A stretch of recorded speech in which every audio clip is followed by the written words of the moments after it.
Carl Jung believed that each of us carries a hidden side within us, something he called the shadow.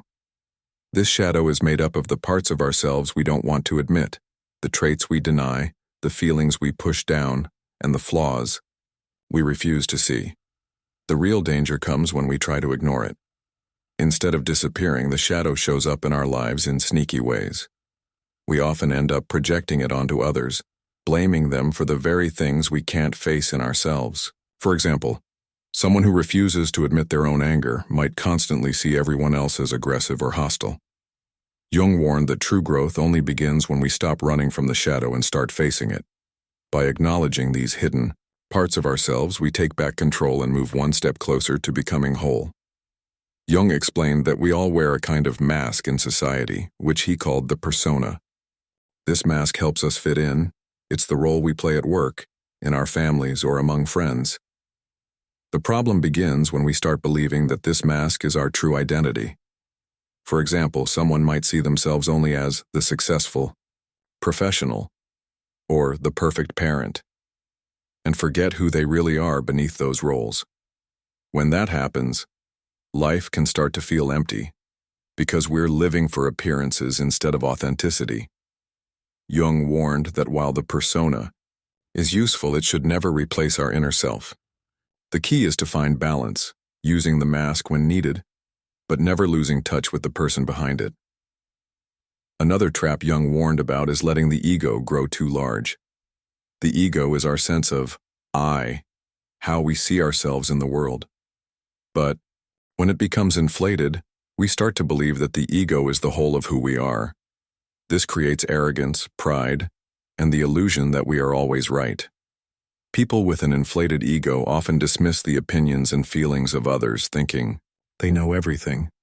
Jung explained that this is dangerous because it cuts us off from the deeper parts of our mind, the unconscious and the true self. Real strength comes not from an oversized ego, but from keeping it humble and connected to something greater. Jung believed that powerful patterns of behavior live deep in the human mind. He called them archetypes. These include figures like the hero, the mother, the victim, or the wise old man. Archetypes can guide us and give meaning, but the danger comes when we become possessed by one of them. That means we start living only through that role, losing our individuality in the process. For example, someone stuck in the victim role may constantly feel powerless, even when they actually have the ability to change their situation, or a person who sees themselves only as the hero might burn out trying to save everyone around them. Jung warned that instead of letting archetypes control us, we must stay aware and use them consciously. They should be tools for growth, not cages that define our entire identity. Jung warned against the trap of becoming one-sided, when we rely too heavily on just one part of our personality while ignoring the rest. For example, some people depend only on logic and reason, shutting out emotions and relationships. Others may be guided only by feelings, without considering facts or consequences. At first, this might seem fine, but over time, it creates imbalance and inner conflict. Jung believed that a healthy mind comes from balance, bringing together thinking, feeling, intuition, and sensation. When we lean too much on one side, life eventually pushes back, forcing us to face the parts we've ignored. The real goal, he said, is wholeness, not perfection. One of Jung's most famous warnings was about projection. This happens when we push away parts of ourselves we don't like and then see them in other people instead. For example, someone who doesn't want to admit their own jealousy may constantly accuse others of being envious. Or a person who hides their anger might complain that everyone else is too aggressive. The danger is that projection keeps us blind to who we really are, while also damaging our relationships. Jung explained that the qualities we dislike most in others often point to something hidden inside ourselves. When we recognize this, projection becomes a powerful tool for self-discovery instead of a trap. Jung believed that one of the most dangerous mistakes we can make is pretending the unconscious doesn't exist.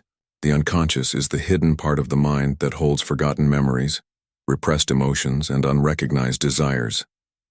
When we ignore it, it doesn't go away. It controls us from the shadows.